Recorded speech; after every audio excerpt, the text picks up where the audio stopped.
Hello everyone, my name is Ankit Sehgal. Welcome to IndaSed.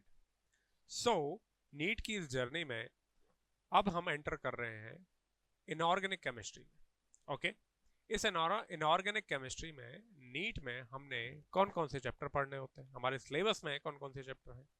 तो inorganic का syllabus अब काफ़ी कम हो गया है, लेकिन फिर भी काफ़ी इंपॉर्टेंट है। इस साल का अगर आपने नीट का पेपर देखा होगा तो इनऑर्गेनिक से भी काफ़ी वेटेज से क्वेश्चन आए थे। ओके, अप्रॉक्स 1/3 पार्ट इनऑर्गेनिक का था। अब अगर हम बात करें कि हमें इनऑर्गेनिक में कौन कौन से चैप्टर्स पढ़ने हैं, तो हमें पढ़ना है जिसकी ये आज हम शुरुआत करने जा रहे हैं, classification of elements and periodicity in properties. एक, दूसरा केमिकल बॉन्डिंग, इसे हम इनऑर्गेनिक के साथ ही पढ़ेंगे। ठीक है, कई लोग इसे फिजिकल में पढ़ाते हैं, हम इसे इनऑर्गेनिक के साथ ही लेंगे। थर्ड, हम इसमें बात करेंगे पी ब्लॉक की। फोर्थ, पी ब्लॉक पूरा जो आपका 11th का पोर्शन है, 12th का पोर्शन है, जिसमें कुछ इंपॉर्टेंट पोर्शन ही या कंपाउंड्स का पोर्शन ही हमें नीट के लिए पढ़ना होता है। फिर हम पढ़ेंगे D and F block, coordination compound, and last में qualitative analysis of cation and anion. Okay, ठीक है।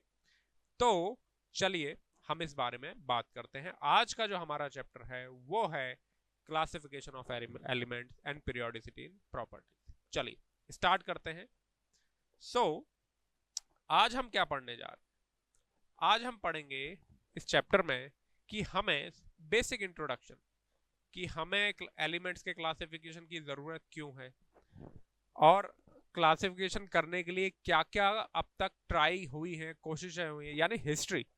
पीरियोडिक टेबल, जो मॉडर्न पीरियोडिक टेबल हम पढ़ते हैं उसकी हिस्ट्री, कैसे कैसे आज की जो मॉडर्न पीरियोडिक टेबल है उस तक कैसे पहुंचा गया, क्या क्या अच्छे अच्छे कोशिशें हुई, उन कोशिशों के बारे में हम पढ़ेंगे। और सबसे इंपॉर्टेंट कोशिश थी मेंडलीव की पीरियोडिक टेबल। सबसे इंपॉर्टेंट स्टेप मेंडलीव की पीरियोडिक टेबल का। और फिर हम लास्ट में मॉडर्न पीरियोडिक टेबल के बारे में बात करेंगे, और फिर हम इस चैप्टर के अंदर ठीक से एंटर कर जाएंगे। ओके, तो आप भी अगर इस जर्नी को कंप्लीट करना चाहते हैं, इस चैप्टर को, इस पूरी केमिस्ट्री को कंप्लीट करना चाहते हैं, तो हमारे साथ जुड़िए हमारे इस नीट के कोर्स में, जिसमें हम आपको 3 तरह के कोर्स प्रोवाइड करवाते हैं: निर्माण बैच, पराक्रम बैच एंड अभ्यास बैच। निर्माण बैच की बात करें तो ये बैच उन बच्चों के लिए है जो 2027 में 2027 में नीट का एग्जाम देने का सपना रखते हैं। अभी जिन्होंने 10th पास की है, अब जो 11th में आए हैं, बिल्कुल नए नए डॉक्टर बनने का ताजा ताजा सपना उन्होंने संजोया है, वो हमारे निर्माण बैच से अपनी नींव का निर्माण करना शुरू कर सकते हैं। इसके अलावा पराक्रम बैच है। पराक्रम बैच उन बच्चों के लिए जो अब 12th में आ गए हैं, जो 12th में आ चुके हैं, अपनी जर्नी के बीच में हैं, जिनको अब काफ़ी पराक्रम की ज़रूरत है, काफ़ी एफर्ट की ज़रूरत है, क्योंकि इनके पास 1 साल है और नीट 2026 में वो एग्ज़ाम देने का इरादा रखते हैं। और इसके अलावा अभ्यास बैच, जिन्होंने कोशिश की अच्छी, या फिर जो आप पहली बार भी अगर एग्ज़ाम दे रहे हैं, तो उनके लिए अभ्यास बैच, जो कि नीट 2026 में जो देने का इरादा रखते हैं, उनके लिए अभ्यास बैच स्टार्ट किया गया है। इस बैच में आप लोग हाइब्रिड रहेंगे, ऑनलाइन क्लासेस होंगी, हमारे साथ इंटरेक्ट रहेंगे, हम आपकी मेंटरशिप करेंगे। सिर्फ पढ़ाई नहीं, पूरी साइकोलॉजिकल हेल्प भी आपकी इस जर्नी के दौरान रहेगी, क्योंकि जितनी पढ़ाई टफ नहीं होती उतनी हमारी साइकोलॉजी हमें दिक्कत करती है। तो प्लीज़ अगर आप इसे प्रिपरेशन को कंटिन्यू करना चाहते हैं तो हमारे साथ जुड़ सकते हैं। ओके, तो आज ही एनरोल कीजिए, जाइए हमारे ऐप पर और अपने आप को एनरोल कीजिए। Thank you. तो चलिए अब हम आगे बढ़ते हैं। सबसे पहली बात कि हमें एलिमेंट के क्लासिफिकेशन की जरूरत ही क्यों है। देखो भाई, जब ये कोशिश की शुरुआत हुई थी सन 1850, सन 1800 के आसपास, यानी हम कहें कि 19वीं शताब्दी में जब इनकी शुरुआत हुई थी, सन 1810 के आसपास से स्टार्ट हो गया था, तब तकरीबन 31 एलिमेंट्स की डिस्कवरी हो गई थी। टाइम के साथ साथ वो 63 हुए, और आज के टाइम पे 118 एलिमेंट्स हो चुके हैं। अब ये जितने भी एलिमेंट्स हैं, इन सब की केमिस्ट्री अलग अलग है। इन सबको अलग अलग पढ़ना, डिटेल में पढ़ना, इनके कंपाउंड्स को, इनसे हजारों कंपाउंड्स बनते हैं, लाखों कंपाउंड्स बनते हैं। तो इन सारे एलिमेंट्स को अलग अलग पढ़ना, उनके कंपाउंड्स को, हजारों लाखों कंपाउंड्स को अलग अलग पढ़ना थोड़ा टफ है। तो क्या किया जाए, स्टडी को सिस्टमैटाइज किया जाए, सिस्टमैटिक स्टडी की जाए, ताकि ना साइंटिस्ट को दिक्कत आए ना इन्हें पढ़ने वाले आप जैसे स्टूडेंट्स को। तो चलिए हम बात करते हैं। तो क्या इसका बेसिक आइडिया था कि जितने भी एलिमेंट्स हैं उनकी स्टडी को सिस्टमैटिकली पढ़ना, लॉजिकली पढ़ना, उनके जो हजारों लाखों कंपाउंड्स हैं उनको स्टडी करना, ताकि अगर हम एक कंपाउंड की प्रॉपर्टी पढ़ें तो हमें पता चल जाए कि इस कंपाउंड के साथ अदर कंपाउंड्स हैं उनकी प्रॉपर्टी भी सिमिलर होगी। ओके, चलिए स्टार्ट करते हैं। So why do we need classify elements? तो हम जानते हैं today 118 elements are known. Okay, so it is difficult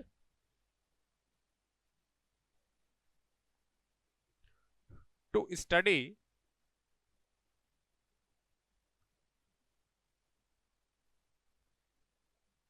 individual chemistry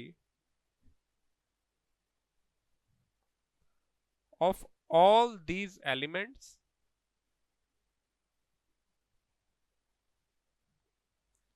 and their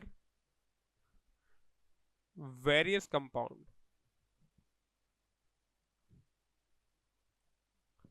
So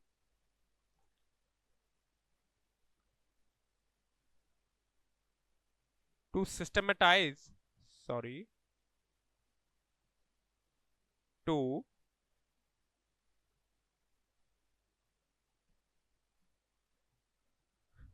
systematize the study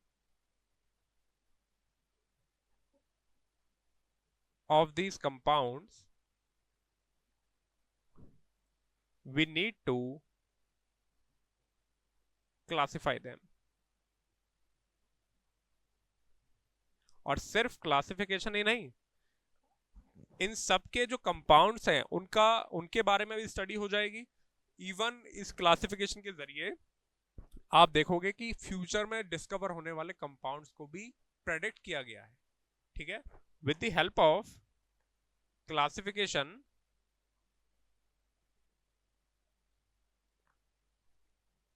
आज भी हम प्रेडिक्ट कर सकते हैं और पहले भी प्रेडिक्शन किया गया है। With the help of classification, prediction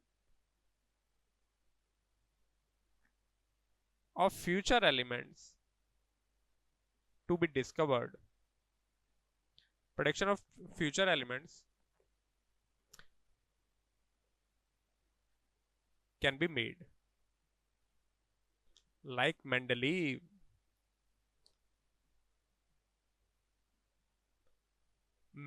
ने ऐसा किया था, उसने प्रिडिक्ट किए थे एलिमेंट्स। ओके, तो इसलिए हमको एलिमेंट्स के क्लासिफिकेशन की जरूरत पड़ती है। क्लासिफिकेशन, उनकी प्रॉपर्टीज के बारे में बात करना, पीरियोडिसिटी के बारे में। अब ये जितने भी शब्द हैं धीरे धीरे हम इनके बारे में आगे सीखते जाएंगे।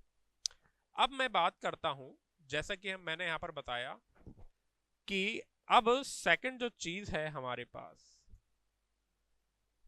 वो है historical development of periodic table, कि आज की मॉडर्न पीरियोडिक टेबल तक पहुंचने के लिए क्या क्या ट्राई हुई, क्या क्या कोशिशें हुई। यूं तो जो मैंने लिखी है इससे भी ज्यादा ही कोशिशें हुई हैं, लेकिन ये सबसे मेन पॉइंट है जिन्हें हमें पढ़ना है। सबसे पहला जो कोशिश और सबसे इंपॉर्टेंट जो हम पढ़ेंगे वो है Dobereiner triads. Okay,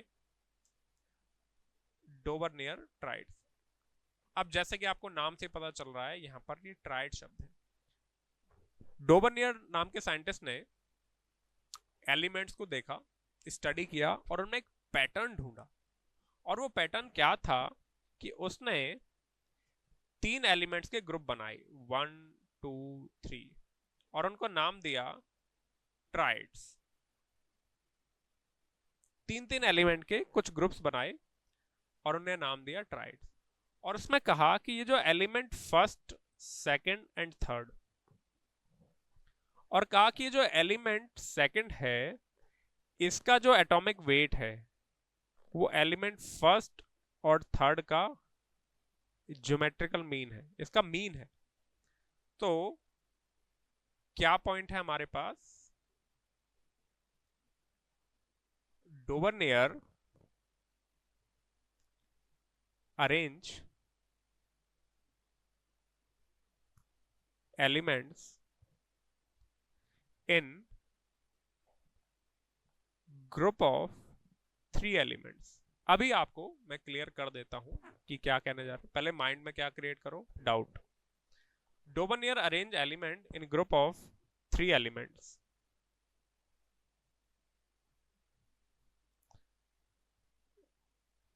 this group is called tried. इस ग्रुप को क्या कहा गया, ट्राइड। क्या खासियत थी इस ग्रुप की, इस ट्राइड की? In triad atomic mass of one element, जो कि मिडल एलिमेंट था, जब उसने ट्राइड बनाए थे ना, तो वो जो वन एलिमेंट है वो मिडल एलिमेंट के बारे में बात कर रहा था। Atomic mass of one element is average of या mean of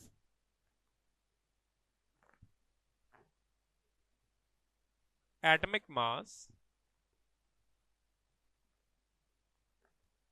of other 2 elements. पहली बार उसने ये पैटर्न देखा कि यार ये क्या हो रहा है, ये तो कुछ ना कुछ इसमें पैटर्न मिल रहा है, और इस तरीके से उसने क्लासिफाई करने की कोशिश की। और उसने जो ट्रायड बनाए वो कौन से थे, जरा ध्यान दो। ठीक है, यहां तक क्लियर है? ओके। तो ये एटॉमिक वेट के बारे में बात हो रही है, इन तीनों का एटॉमिक वेट। और ये भी क्या है, एटॉमिक वेट है, weight of E1 and E3 को रिप्रेजेंट कर रहे हैं, और ये एटॉमिक वेट ऑफ E2 को, यानी एलिमेंट सेकंड को रिप्रेजेंट कर रहा है। देखो ध्यान से, यहां तक क्लियर? अभी और क्लियरिटी आएगी। इस तरीके से ये देखो ट्राइड्स बनाए उसने। पहले ट्राइड में लिथियम, सोडियम और पोटेशियम को रखा। दूसरे ट्राइड में कैल्शियम, स्ट्रोंशियम एंड बेरियम को रखा। तीसरे ट्राइड में क्लोरीन, ब्रोमीन एंड आयोडीन को रखा। इनके एटॉमिक मास क्या होते हैं, 739। 7 और 39 का मीन लिया कितना है, 23, और एक्चुअल में सोडियम का 23 ही होता है। मिल गया रिलेशन?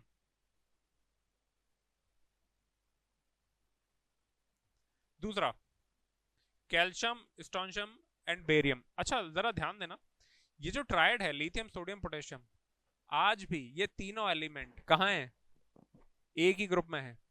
इन तीनों की जो प्रॉपर्टीज होती है वो क्या होती है, सेम होती है।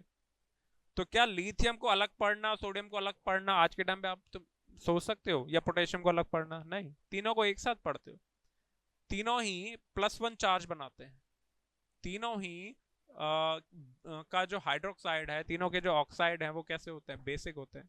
पढ़ोगे धीरे धीरे ये चीजें समझोगे। तो ये तीनों आज भी जब हम मॉडर्न पीरियोडिक टेबल पढ़ेंगे, इन तीनों को सेम ग्रुप में रखा जाएगा, इनकी प्रॉपर्टीज भी सेम होंगी। क्लियर है? तो शुरुआत डोबरनियर ने कर दी थी। दूसरा ट्राइड जो बनाया, calcium, strontium and barium. Calcium, strontium और बेरियम। कैल्शियम का एटॉमिक वेट है 40, बेरियम का है 137। इसका जब मीन लिया कितना आया, 88। 88 पॉइंट समथिंग आएगा। तो अप्रॉक्स, हम ये नहीं कह रहे, अप्रॉक्स उसके बराबर आया। क्लियर है? Clear. Next, chlorine, bromine and iodine. क्या किया, क्लोरीन का और आयोडीन का जब सम लिया तो 81 पॉइंट समथिंग, 81.5 के अराउंड आएगा, 81.2। तो अप्रॉक्स 80 के बराबर है कि नहीं है? यहां तो एग्जैक्ट मिल गया और यहां अप्रॉक्स के बराबर। ठीक है, तो ये था डोबरनियर ट्राइड, पहली बार उसने इन एलिमेंट को क्लासिफाई किया। क्लियर है? बहुत ही आसान है। तो सर हम इसमें क्या याद रख सकते हैं, आपको ये ट्राइड्स याद रखने हैं, और दूसरा आपको ये डोबरनियर का स्टेटमेंट ध्यान रखना है कि डोबरनियर ने बताया क्या था, कि ट्राइड में atomic mass of one element is mean of या कहें कि इज अप्रॉक्स, अप्रॉक्स भी कह सकते हो, mean of atomic mass of other two elements. ठीक है, बस इतना ही काफी। Next, Newlands law of Octave. अच्छा, डोबरनियर ट्रायड की लिमिटेशंस क्या हो सकती हैं? आपसे लिमिटेशन भी पूछी जाती है। अरे लिमिटेशन ही लिमिटेशन है डोबरनियर ट्रायड की। इतने सारे एलिमेंट्स में से उसने कितना को क्लासिफाई किया है? मुश्किल से ये कितने हैं, 9 तो यहाँ मैंने बताए। बस उसने इतना ही क्लासिफाई किए थे। उसने एक और ट्रायड भी बनाया था, तो इसका मतलब 12 एलिमेंट के आसपास उसने क्लासिफाई करने की कोशिश करी, और सिर्फ एटॉमिक मास के बेस पे। तो डोबरनियर के तो limitation he limitation.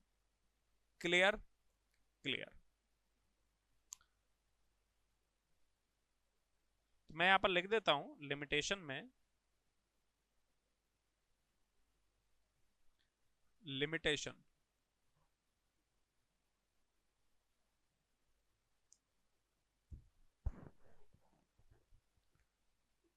Dobereiner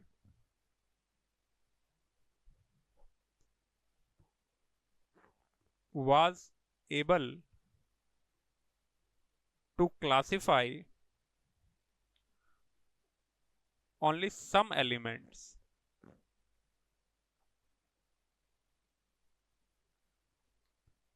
not all।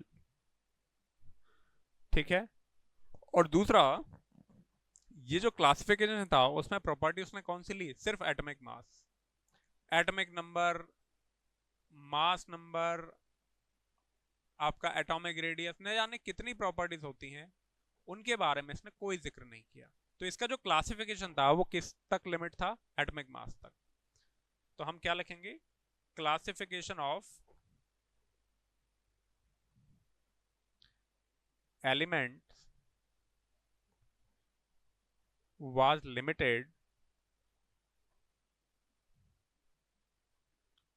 up to one property,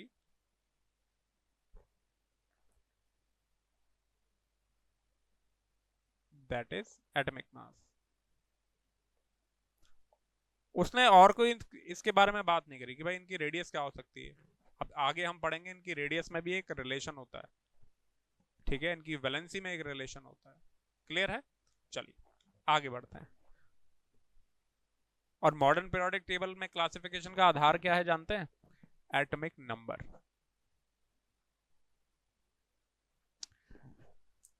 अब आते हैं Newlands law of octave. Newland साहब ने क्या किया? कुछ एलिमेंट्स लिए, शुरुआती एलिमेंट्स, और उनको अरेंज किया। और अरेंज कुछ इस तरीके से किया कि हर 8वें एलिमेंट की प्रॉपर्टी पहले एलिमेंट के क्या आ जाती थी? बराबर आ जाती थी। सुनो ध्यान से, पहले मैं लिखता हूं।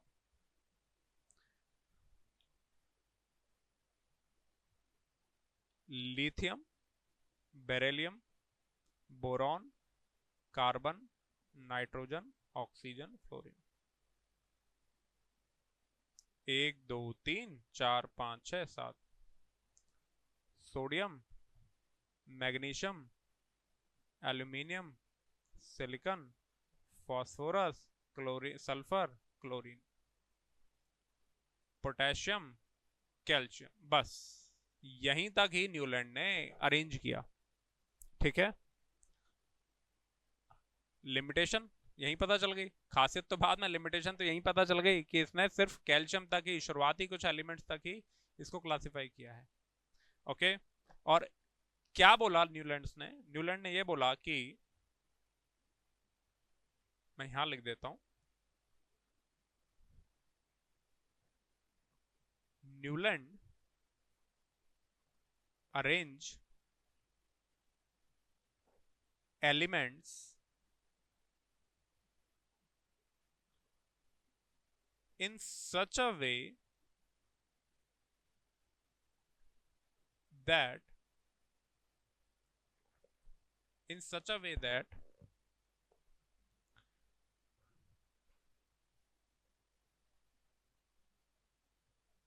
properties of 8th element was similar to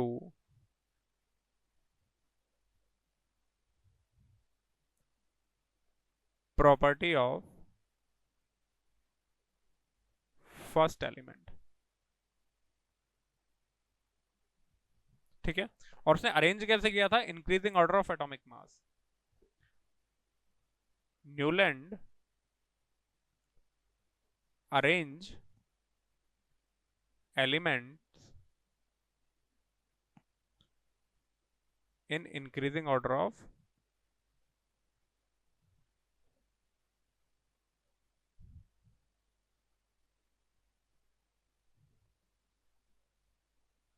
atomic mass. ठीक है, अब जरा ध्यान दो, हर एट्थ एलिमेंट की प्रॉपर्टी फर्स्ट एलिमेंट के सिमिलर थी। और इसको ऑक्टेव क्या कहा जाता है? म्यूजिकल ऑक्टेव होता है कि नहीं? म्यूजिकल नोट्स, सारे गामा पादा नहीं, अरे होते हैं क्या? सा रे गा मा पा धा नी। 1 2 3 4 5 6 7, और आठवां फिर से कौन होता है? सा।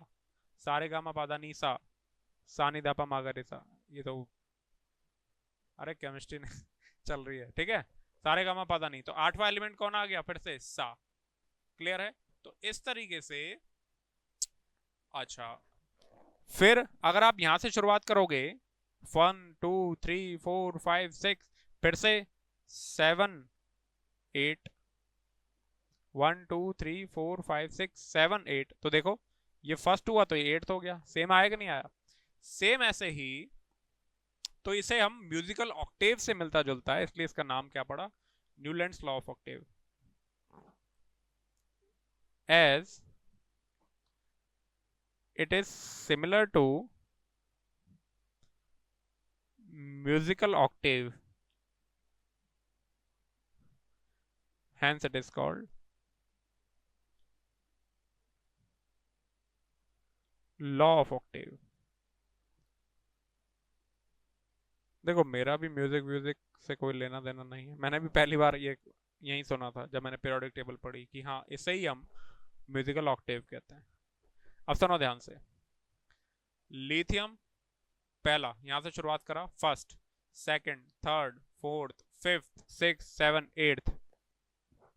आठवां एलिमेंट की प्रॉपर्टी पहले एलिमेंट के बराबर है, और हम जानते हैं लिथियम और सोडियम आज पीरियोडिक टेबल के एक ही ग्रुप में रखे जाते हैं। ठीक है, और अच्छा ये तो ट्राइड का भी हिस्सा थे, किसके? ये तीनों किसका हिस्सा थे? डोबरनियर ट्राइड का हिस्सा थे कि नहीं थे?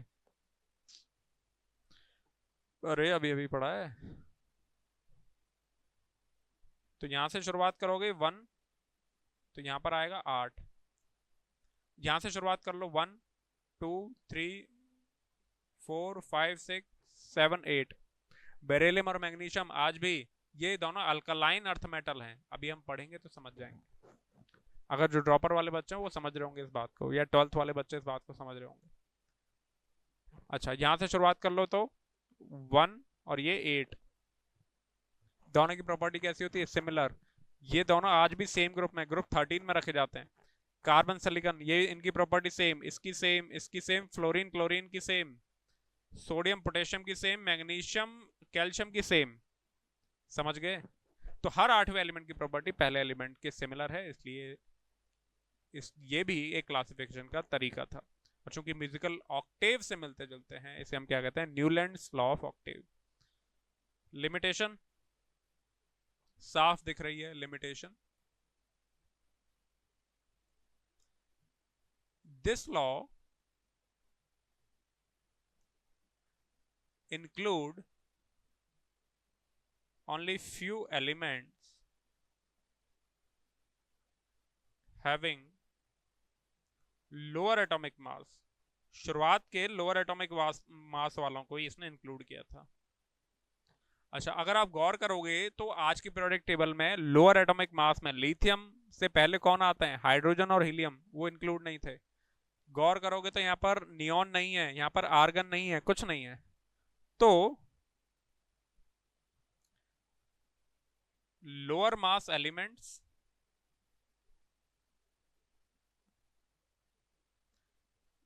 कौन से?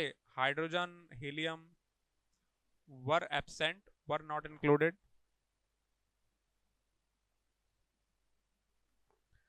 और इनर्ट गैस लोअर मास containing inert gas, हालांकि इसमें उसकी गलती भी नहीं थी, उस टाइम तक डिस्कवर भी नहीं हुई थी। Lower mass containing inert gas कौन सी यहां पर, neon argon, were also not included. ये हो गया हमारे डोबरनियर साहब का triad, sorry Newlands law of octave. दो पढ़ लिए, Dobereiner triad, Newlands law of octave. चलिए अब आगे बढ़ते हैं।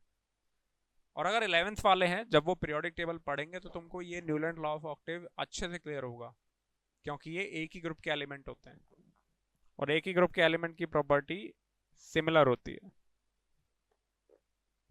आगे बढ़े, ये तो ऑक्टेव था, जिसे कहते हैं म्यूजिकल ऑक्टेव।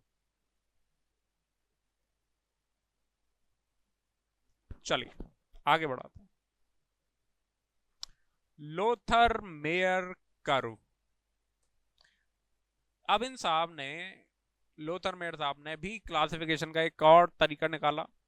अब साइंटिस्ट हैं एकदम डिफिकल्ट डिफिकल्ट तरीके निकालते जा रहे हैं, लेकिन लास्ट में तुम्हारे लिए आसान तरीका लेकर के आएंगे एटॉमिक नंबर का, यानी नंबर ऑफ प्रोटॉन के बेसिस पर। तो लोथर मेयर साहब ने एटॉमिक वॉल्यूम और एटॉमिक वेट, इनका ग्राफ खींचा अलग अलग एलिमेंट्स के लिए। एटॉमिक वॉल्यूम समझते हो, अरे एटॉमिक डेंसिटी समझते हो, अरे डेंसिटी समझते हो, वेट अपन वॉल्यूम, तो क्या हो जाएगा, atomic weight upon atomic volume. तो एटॉमिक वॉल्यूम क्या हो गया, atomic weight upon atomic density, ऐसे मान लो। अरे उसने एटॉमिक वॉल्यूम निकाल ली होगी, एटॉमिक वेट पता होता है, एटॉमिक वेट एटॉमिक वॉल्यूम निकाल के ग्राफ खींचा। कैसे खींचा उसकी चिंता मत करो, तुम तो बस ग्राफ की प्रॉपर्टीज देखो। ठीक, ओके। चलो अब इस ग्राफ में, जब उसने ग्राफ ड्रॉ किया तो एक बहुत ही इंपॉर्टेंट ऑब्जर्वेशन उसने की। वो क्या की, उसने कहा कि जो एलिमेंट्स, अगर आप इस ग्राफ में जो सिमिलर पोजीशन पर एलिमेंट्स रखे हुए हैं, उनकी खुद की प्रॉपर्टी भी कैसी होती है, आपस में सिमिलर होती है। क्या बोला मैंने, मैं पहले लिख देता हूं, अपने माइंड में डाउट क्रिएट करो, फिर मैं क्लियर करूंगा। डाउट क्रिएट करना जरूरी है, जो मैं लिख के कर दे रहा हूं।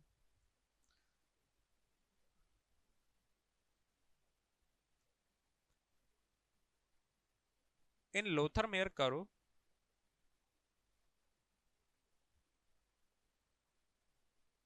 graph was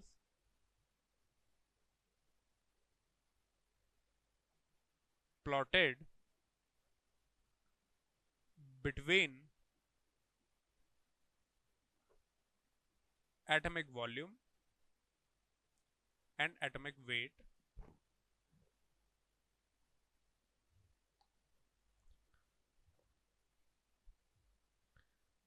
and following observations are made.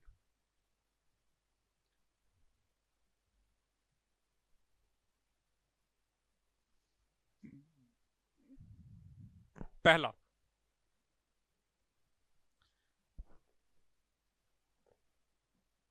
elements acquiring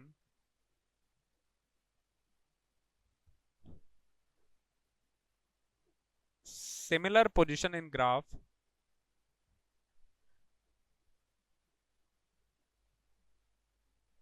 acquiring similar position in graph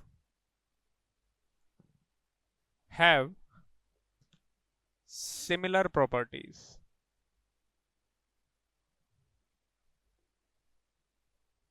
कैसे, अब इस लाइन का मतलब समझो। अरे अब इस लाइन का मतलब समझो। पीक पर कौन है? Lithium, sodium, potassium, rubidium and caesium. ये सीजियम है, CS। आज भी अगर आप लोग पढ़ोगे, जब हम मॉडर्न पीरियोडिक टेबल पढ़ेंगे या जो पढ़ चुके हैं वो जानते हैं कि ये सभी ग्रुप 1 के एलिमेंट हैं।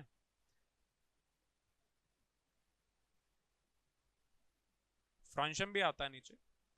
तो सिमिलर पोजीशन पे रखे हुए हैं, पीक पे रखे हुए हैं। जो पीक पे रखे हुए हैं वो सब कौन है आज के टाइम पे? अल्कली मेटल्स हैं, और इनकी सबकी प्रॉपर्टी कैसी होती है? सेम। अच्छा, सेकंड ऑब्जर्वेशन। ये जो सेकंड ऑब्जर्वेशन है ना, ये हम आज के बेसिस पे लिख रहे हैं, ठीक है?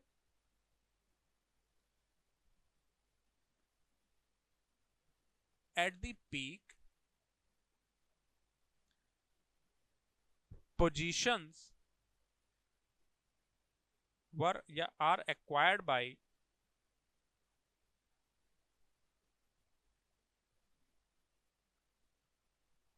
Alkali metals.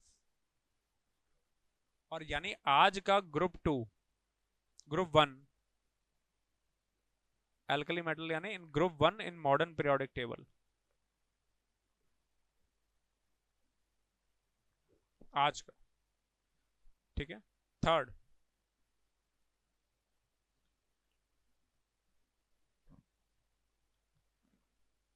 Descending and ascending position on curve are acquired bye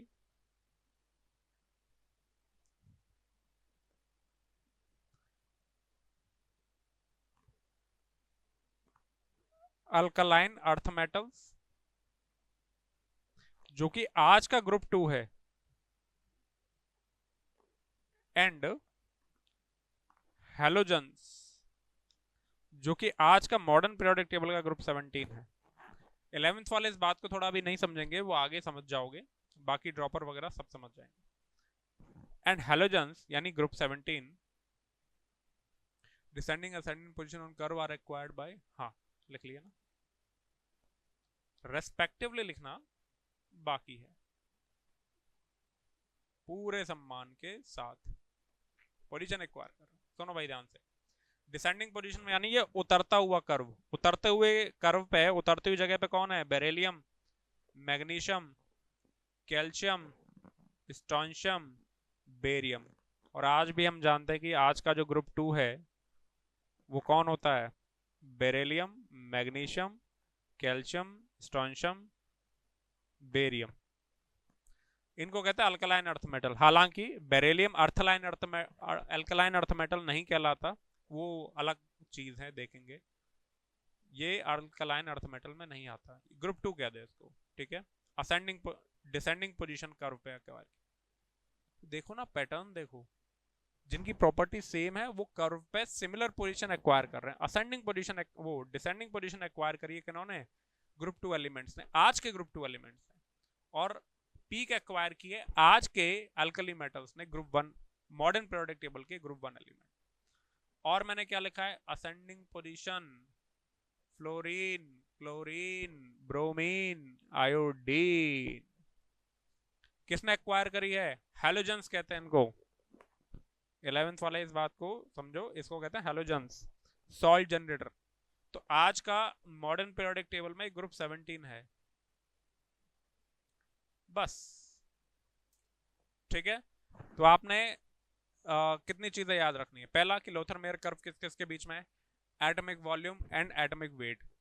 दूसरा, सिमिलर पोजीशन, इसका जो स्टेटमेंट है वो ये है, similar position on curve acquired by elements which have similar properties, ठीक है? ओके। अरे भाई आजकल ना एनसीईआरटी पे थोड़ा ज्यादा फोकस रखना पड़ रहा है लाइंस में, ठीक है? उठा लेते हैं कहीं से भी। चलिए, और ऐसे चैप्टर्स में तो खास इंपॉर्टेंट हो गई है। आगे बढ़े। तो ये था हमारा लोथर मेयर कर्व। अब आ जाओ, सबसे इंपॉर्टेंट कदम टुवर्ड्स मॉडर्न पीरियोडिक टेबल, वो क्या था? Mendeleev's periodic table. ठीक है, हम कह सकते हैं it was the most important step towards modern periodic table या long form of periodic table. Modern periodic table, आज की पीरियोडिक टेबल में हम देखते हैं ना, ग्रुप्स, पीरियड्स, इनका आइडिया पहली बार मेंडलीव ने ही दिया था। ठीक है, चलिए तो लिखो, क्या किया मेंडलीव ने? Mendeleev arrange elements in increasing order of their atomic mass। ये जरूरी बात है, increasing order of atomic mass. Okay, अब इसमें एक जरूरी बात है, इसने एलिमेंट्स को increasing order of their atomic mass में अरेंज किया और यहीं से निकला Mendeleev's periodic law. Mendeleev's periodic law ये बड़े जरूरी चीज होती है।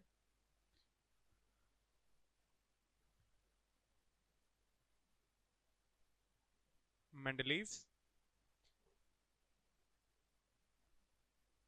पीरियोडिक लॉ क्या क्या है? Mendeleev's periodic law, properties of the elements, properties मतलब physical and chemical,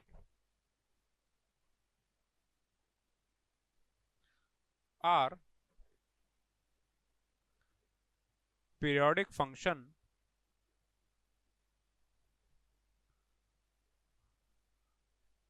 of their atomic masses, of their atomic masses। Periodicity के बारे में देखो, हालांकि मेंडलीव पीरियोडिसिटी को ठीक से एक्सप्लेन कर नहीं पाया था, लेकिन उसने कोशिश की थी। पीरियोडिसिटी से मतलब है किसी चीज का रिपीट होना या एक पर्टिकुलर ऑर्डर में रिपीट होना, या एक पर्टिकुलर सीक्वेंस में बढ़ते जाना या पर्टिकुलर सीक्वेंस में घटते जाना, यानी एक पर्टिकुलर रेंज के बाद किसी चीज में रिपीटेशन होना या इंक्रीजिंग या डिक्रीजिंग होना सिमिलर ऑर्डर में, क्या कहलाता है? पीरियोडिसिटी कहलाता है। तो उसने बताया कि एलिमेंट्स में की प्रॉपर्टी में जो भी सिमिलरिटी आएगी एक पर्टिकुलर रेंज के बाद, एक जैसे कि हम आज के टाइम के हिसाब से बात करें, पीरियोडिक टेबल में लेफ्ट टू राइट जाते हैं, उसके बाद वापस से लेफ्ट आते हैं, तो क्या होता है? एक रिपीटेशन होती है प्रॉपर्टी की, या एटॉमिक रेडियस वगैरह की में जो इंक्रीमेंट होता है वो भी क्या होता है? एक ऑर्डर में होता है। तो उससे मेंडलीव ने क्या कहा था? पीरियोडिसिटी कहा था। हालांकि पीरियोडिसिटी को हम थोड़ा बाद में और डिटेल में एक्सप्लेन करेंगे। तो उसने कहा था कि जो भी पीरियोडिसिटी आती है, यानी रिपीटेशन जो आती है, वो किस वजह से आती है? एटॉमिक मास की वजह से आती है। इस बात को था, अरे आप पीरियोडिक फंक्शन और कुछ नहीं, आप ये समझ लो रिपीटेशन। ठीक है, रेपिटेशन, क्योंकि कई लोग ये थोड़ा सा भारी शब्द हो जाता है ना, properties of the elements are periodic function, बस याद कर लो ये अभी के लिए। पीरियोडिसिटी क्या होती है डिटेल में पढ़ेंगे आगे, अभी के लिए आप रेपिटेशन समझ लो मोटा मोटा। ओके, चलिए हटा दूं, हटा दूं। अच्छा, मेंडलीव ने, ये मेंडलीव पहला था जिसने उस टाइम मौजूद सारे एलिमेंट्स को, जो भी नॉन एलिमेंट्स थे, उन सबको ऑक्यूपाई, उन सबको अरेंज कर दिया था पहली बार। बाकी ऐसा नहीं कर पा रहे थे, लोथर मेयर ने सबको नहीं किया, डोबर्नियर ने सबको नहीं किया, न्यूलैंड्स ने सबको नहीं किया, लेकिन इसने सबको कर दिया। और सबको किया तो किया, फ्यूचर में जो डिस्कवर होंगे उनको भी पहले उनकी जगह भी छोड़ दी थी। ओके, ये हम उसकी प्रॉस एंड कॉन्स में देखेंगे, पहले तो और लिखो। मेंडलीव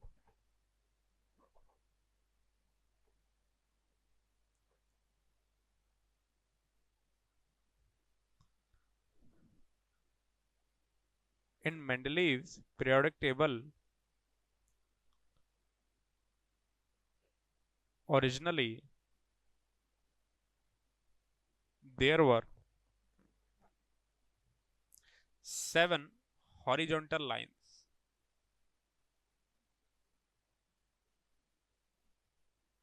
जिसे हम आज पीरियड्स कहते हैं, और 8 vertical column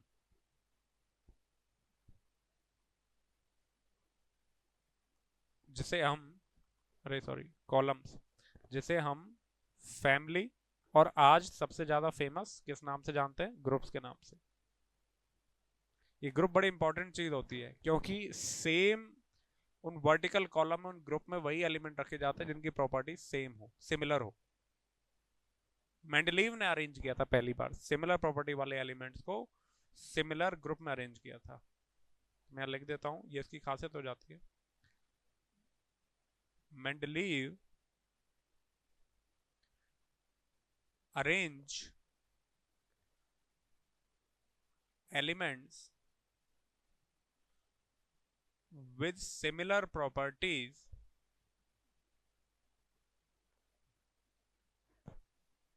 in same group।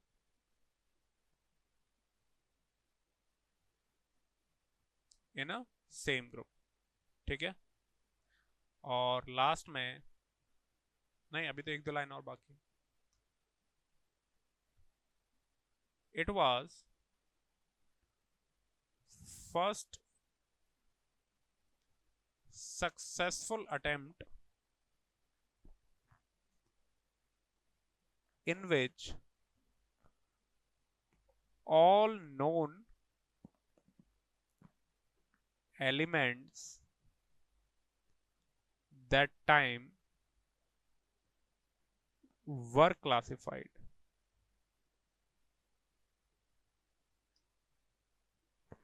ठीक है, वर क्लासिफाइड। और क्या किया इसने? और इसकी क्या खासियत है? Prediction of new element.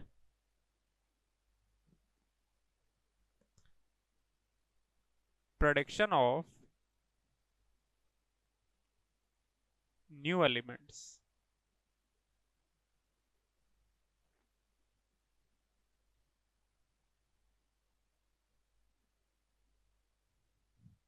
देखो, मेंडलीव ने अपनी पीरियोडिक टेबल में कुछ खाली जगह भी छोड़ दी थी, कुछ वैकेंट प्लेसेस।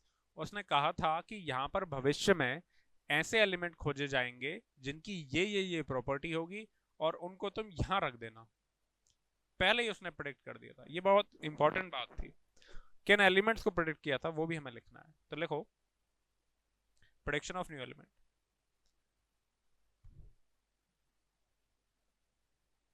मेंडलीव, एक तो मेंडलीव के नाम में इतने तो ई आते हैं, पता नहीं चलता कौन सा कहाँ आ रहा है। मुझे तो इसकी स्पेलिंग ही मेंडलीव 1 2 3 4 अब भी सही है कि नहीं? ठीक है। Mendeleev kept some vacant places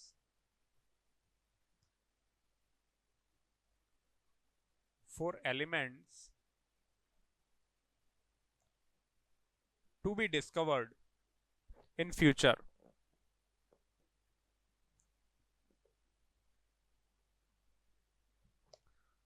and also specify their properties in advance। कौन कौन से? फॉर एग्जाम्पल,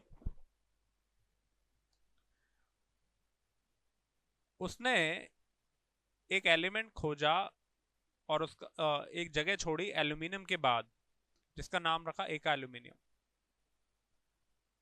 और एक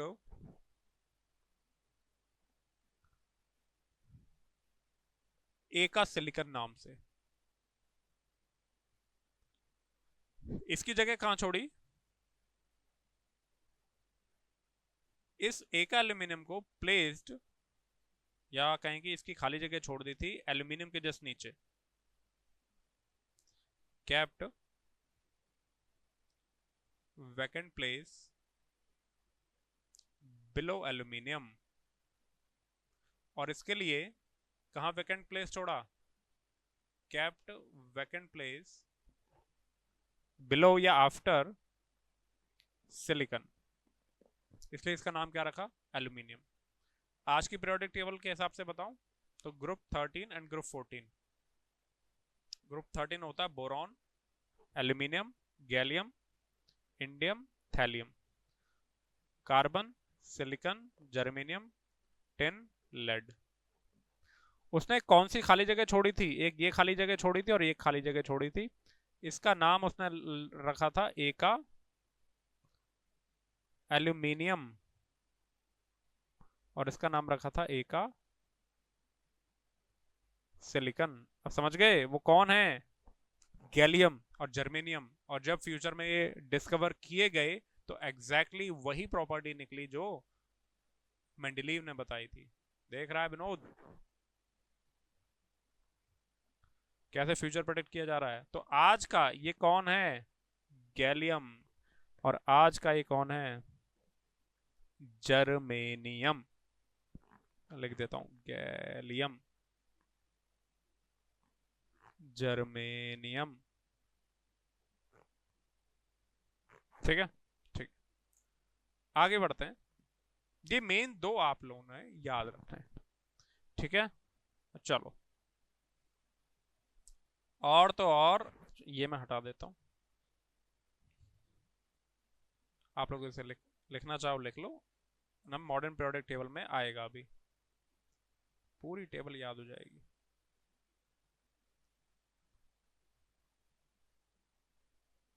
सुनो, और क्या पॉइंट है, कुछ एक्स्ट्रा पॉइंट ले लो। इसने कुछ एलिमेंट्स के एटॉमिक मास को भी करेक्ट कर दिया था। यहाँ जगह नहीं बची, नहीं बची। Mendeleev even corrected atomic mass of some element,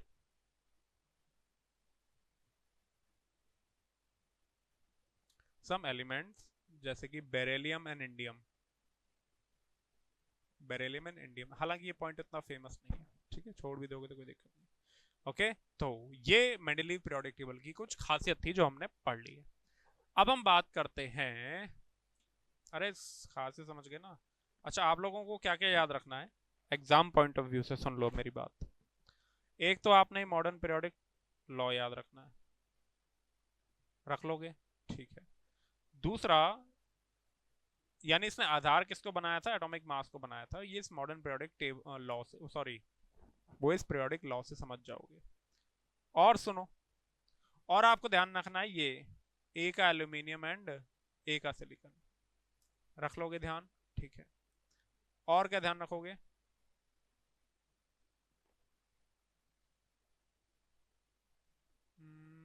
बस, और तो कुछ खास ध्यान नहीं है रखने लायक, और कुछ खास ध्यान नहीं है। अब आ जाओ किस पर, इसकी लिमिटेशंस पर।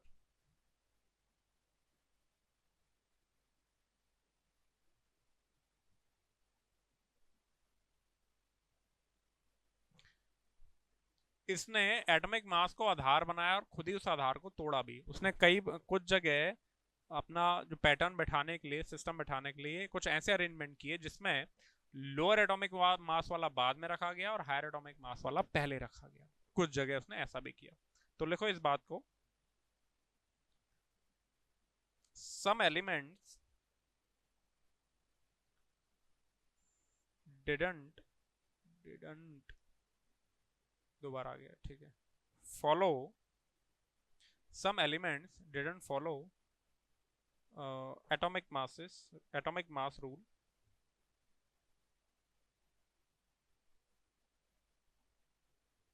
For example, आर्गन जिसका एटॉमिक वेट है 39.19, was placed before पोटेशियम जिसका है 39.1। ठीक है, कुछ जगह इसने इस रूल को तोड़ा भी। दूसरा, position of isotopes was not explained। ये तो इसकी सबसे बड़ी खामी निकली थी। अब सुनो ध्यान से, आइसोटोप्स क्या होते हैं? सेम एलिमेंट, लेकिन एटॉमिक मास क्या होते हैं? अलग अलग। अब ज्यादातर एलिमेंट्स के पास क्या होते हैं? आइसोटोप्स। अब एलिमेंट्स के पास आइसोटोप्स हैं, तो जैसे कि हाइड्रोजन के पास 3 आइसोटोप्स हैं, protium, deuterium, tritium, 1h1, 1h2, 1h3। Carbon के पास 3 है, कार्बन 12, कार्बन 13, कार्बन 14। तो कार्बन के लिए ही आपको मेंडलीव पीरियोडिक टेबल में कितनी जगह देनी पड़ेंगी? 3। हाइड्रोजन को कितनी देनी पड़ेंगी? 3। क्लोरीन के दो जगह देनी पड़ेंगी। क्लोरीन क्या होता है? क्लोरीन 35, 37, और ऐसे करते करते ये पीरियोडिक टेबल तो बहुत ही बड़ी हो जानी थी। ये तो बहुत बड़ी खामी निकली इस बात की। ठीक है, सो हम यह लिखेंगे ऑलमोस्ट या maximum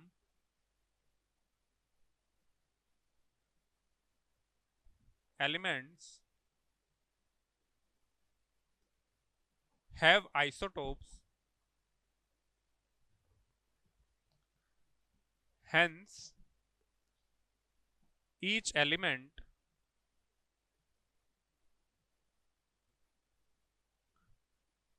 should be given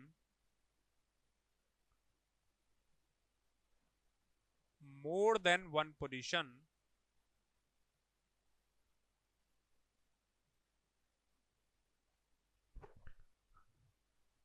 due to which periodic table will become, हालांकि उसने दी थोड़ी थी, will become very large। ठीक है, ठीक है। तीसरा, हाइड्रोजन की पोजीशन फिक्स नहीं है।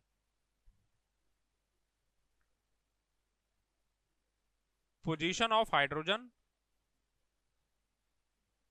Is not fixed.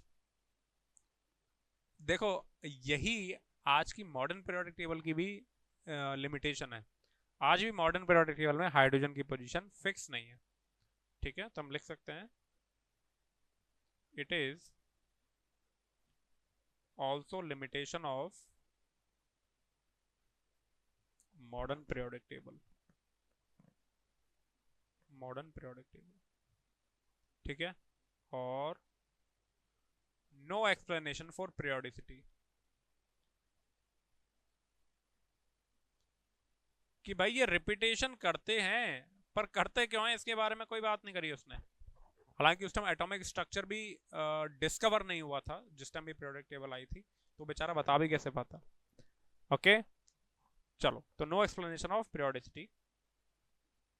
चलो, तो ये था हमारा क्या, मेंडलीव्स पीरियोडिक टेबल। अब आपको वो जो पीरियोडिक टेबल हो याद नहीं करनी, बनानी नहीं है, कुछ नहीं करना। ठीक है, चलो अब आगे आ जाओ मॉडर्न पीरियोडिक टेबल पर।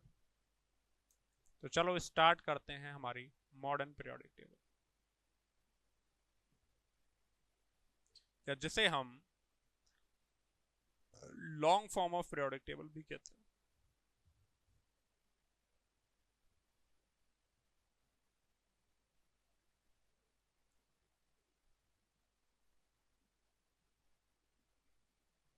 Long form of periodic table. तो आज की पीरियोडिक टेबल में एलिमेंट्स कैसे अरेंज होते हैं? According to increasing atomic number. In modern periodic table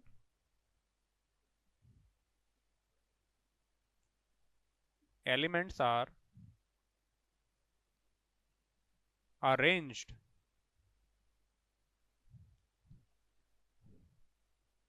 in increasing order of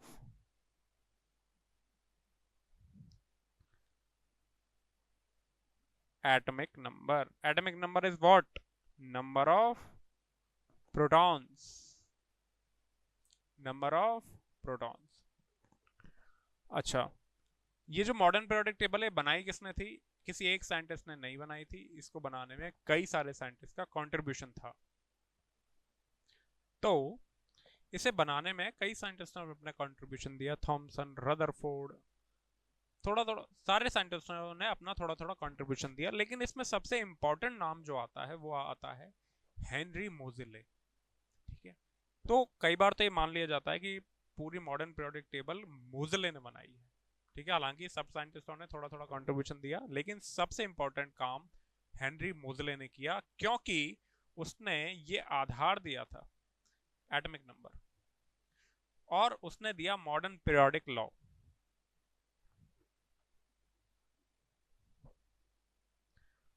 modern periodic law by Henry Moseley. Spelling I hope ठीक है। मोजेले ने दे करके तुम्हारे मोजे ले गया है। हाँ भाई, क्या कहता है मॉडर्न पीरियोडिक लॉ? ये कहता है कि properties of the element, properties मतलब chemical and physical, properties of the element are periodic function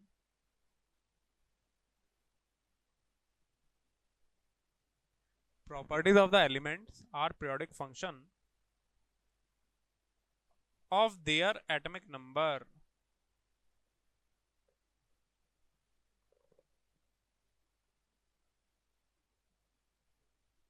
ये बड़ी इंपॉर्टेंट बात थी। अच्छा, ये एटॉमिक नंबर तक पहुंचा कैसे? ये भी बड़ी इंटरेस्टिंग कहानी है। कहानी का मतलब ये एटॉमिक नंबर तक कैसे पहुंचा, इसने एटॉमिक नंबर को ही कैसे आधार बना लिया, एटॉमिक मास को क्यों नहीं, उसकी कहानी सुनो। ये ना एक्सरे पे एक्सपेरिमेंट कर रहा था, और ये जो लाइन है जो मैं बोलूंगा, reason for choosing atomic number, reason for choosing atomic number as fundamental property.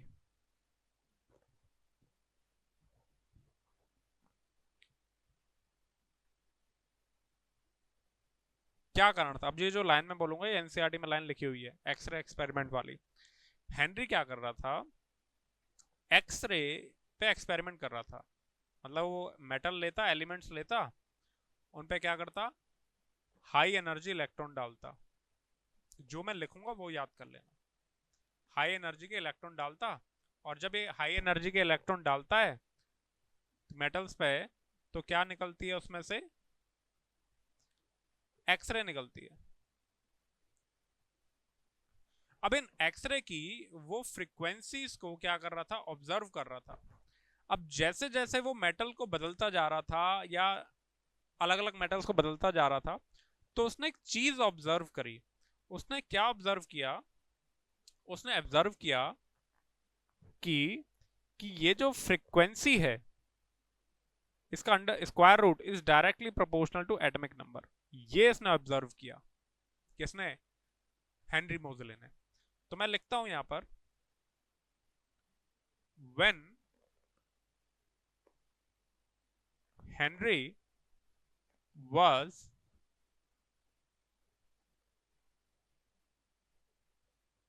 experimenting elements with high energy electrons,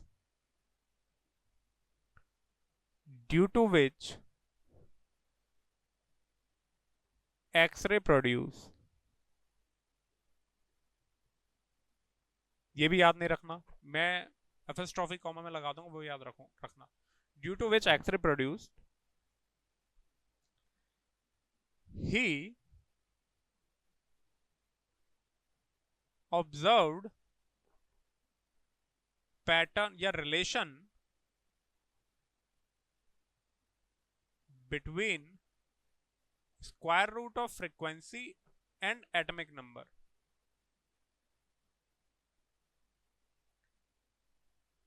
and plot a graph, उसने ग्राफ प्लॉट किया, तो एक तो ये रिलेशन उसको मिल गया,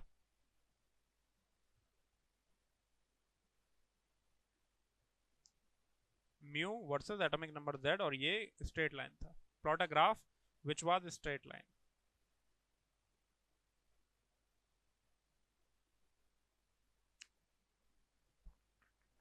अच्छा, कमाल की बात यह है कि जब उसने आइसोटोप्स के लिए बनाया, for isotopes frequency was unchanged. Frequency कैसी थी? अनचेंज्ड। क्यों? क्योंकि आइसोटोप्स का मास तो बदलता ही नहीं, वो सॉरी एटॉमिक नंबर बदलता ही नहीं है, तो फ्रीक्वेंसी अनचेंज थी। इसका मतलब ये जो एक्सरे निकल रही है, इसकी फ्रीक्वेंसी किस पर डिपेंड कर रही है? एटॉमिक नंबर पे। इसका मतलब atomic number is the fundamental property. तो इसलिए पीरियोडिक टेबल के बनने का जो आधार होना चाहिए वो क्या होना चाहिए? Atomic number. ठीक है, ये तो मैंने आपको समझाया। अब एग्जाम पॉइंट ऑफ व्यू से आपको क्या याद रखना है? आप ये याद रखना, square root is directly of frequency directly proportional to atomic number. अरे एटॉमिक नंबर है, एटॉमिक नंबर है बेटा, बेटा दिस इज एटॉमिक नंबर। और ये फ्रीक्वेंसी और z स्ट्रेट लाइन। ठीक है, hence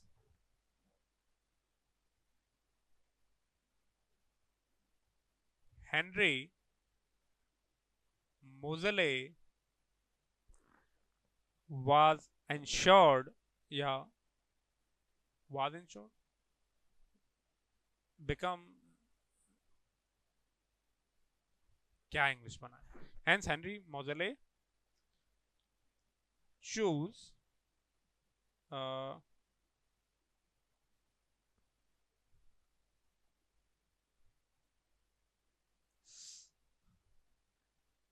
decide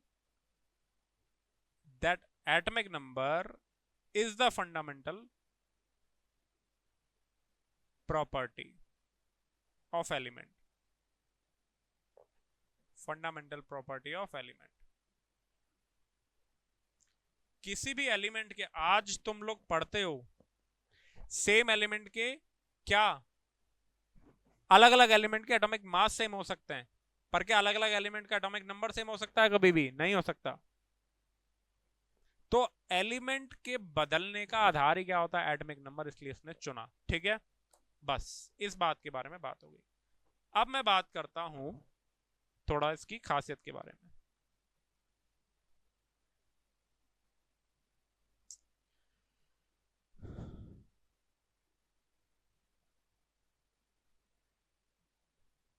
modern periodic table की क्या क्या खासियत है? स्पेसिफिकेशन,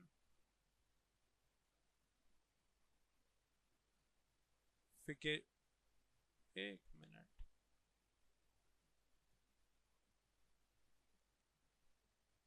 कैरेक्टरिस्टिक्स लिख लो।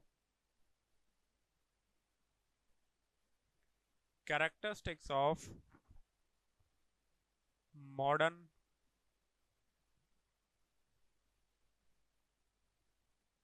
Periodic table. क्या कैरेक्टरिस्टिक्स है मॉडर्न पीरियोडिक टेबल की? देखो, इसमें मॉडर्न पीरियोडिक टेबल जो है मेंडलीव की तरह, इसमें भी vertical column and horizontal lines है। उन्हें हम क्या कहते हैं यहाँ पर? Periods and group. तो in modern periodic table there are 7 periods,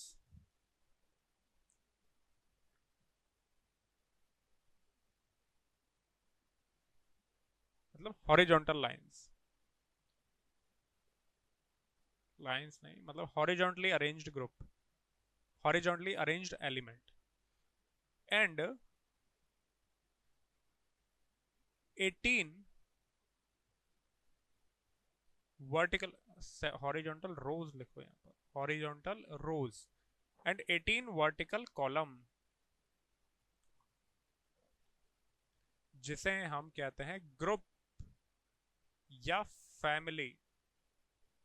ठीक है, कौन से ग्रुप को क्या कहते हैं इसके बारे में भी हम बात करेंगे। मॉडर्न पीरियोडिक टेबल इज सब divided into S block, P block, D block and F block. इसके बारे में हम नेक्स्ट क्लास में बात करेंगे डिटेल में, हम पूरी पीरियोडिक टेबल को पढ़ेंगे समझेंगे। इसके अलावा अगर आपको किसी एलिमेंट की पीरियोडिक टेबल में पोजीशन बता दी जाए कि यार वो फलाने ब्लॉक में बैठा है या फलाने ग्रुप में बैठा है, तो आप समझ जाओगे उसकी केमिकल प्रॉपर्टी क्या है, उसकी फिजिकल प्रॉपर्टी क्या है, उसका एक आइडिया आपको लग जाएगा। ठीक है, so it helps in predicting properties of elements based on its position in periodic table। ये सारी चीजें आपको देखो याद करने की ऐसी जरूरत नहीं है, ये वाली अभी जब आप आगे बढ़ोगे तो आपको ऑटोमेटिकली ग्रास्प हो जाएंगी। ठीक है, तो ये इसकी कुछ खासियत है, और अब इसकी थोड़ा लिमिटेशंस के बारे में बात कर लेते हैं।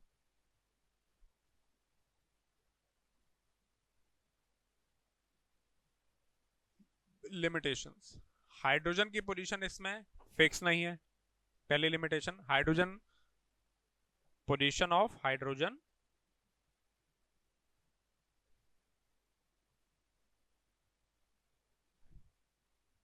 Is not fixed. इसमें भी कहीं बीच में रख दिया जाता है हाइड्रोजन को, क्योंकि ये रिसेंबल करता है ग्रुप 1 से और ग्रुप 17 से, तो इस वजह से इसमें दिक्कत आती है हाइड्रोजन की पोजीशन को लिखने में। ठीक है, इसलिए हाइड्रोजन अगर आप आज मॉडर्न पीरियोडिक टेबल देखोगे ना, तो हाइड्रोजन को कहीं बीच में रख दिया जाता है। करेंगे उसके बारे में बात डिटेल में। और lanthanoid and actinoid,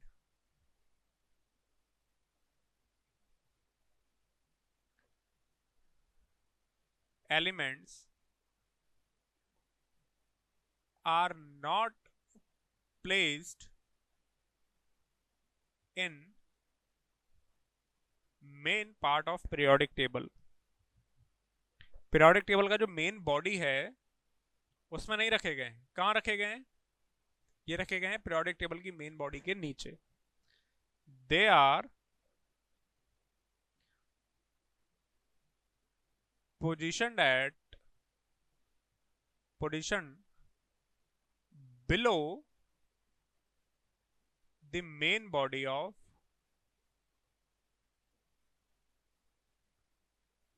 periodic table। अब ये सब जो मैंने बातें बोली हैं ये आप लिख लो, डिटेल में हम इसको नेक्स्ट क्लास में समझते हैं। ठीक है, सो आई होप आप लोगों को चीजें यहां तक क्लियर हुई होंगी। अब वापस से मैं उस बात को रिपीट कर देता हूं जो है आपके काम की। अगर आप इस लर्निंग को आगे भी कंटिन्यू रखना चाहते हैं तो आप हमारे निर्माण बैच, पराक्रम बैच, अभ्यास बैच, इसमें से बैच जो आपकी करंट सिचुएशन है उसके अकॉर्डिंग आप चूज कर सकते हैं। ठीक है, सारी डिटेल्स आपके सामने है, और फर्स्ट 500 स्टूडेंट को 50% ऑफ तक भी आपको मिल रहा है। ठीक है, तो आइए मिलिए, हम बैठते हैं और डिटेल में हम आपको साथ मिल करके हम कहाँ ले चलते हैं, आपके ड्रीम कॉलेज। ठीक है, तो थैंक यू, आई होप आप लोगों को चीज़ें क्लियर हुई। Thank you so much.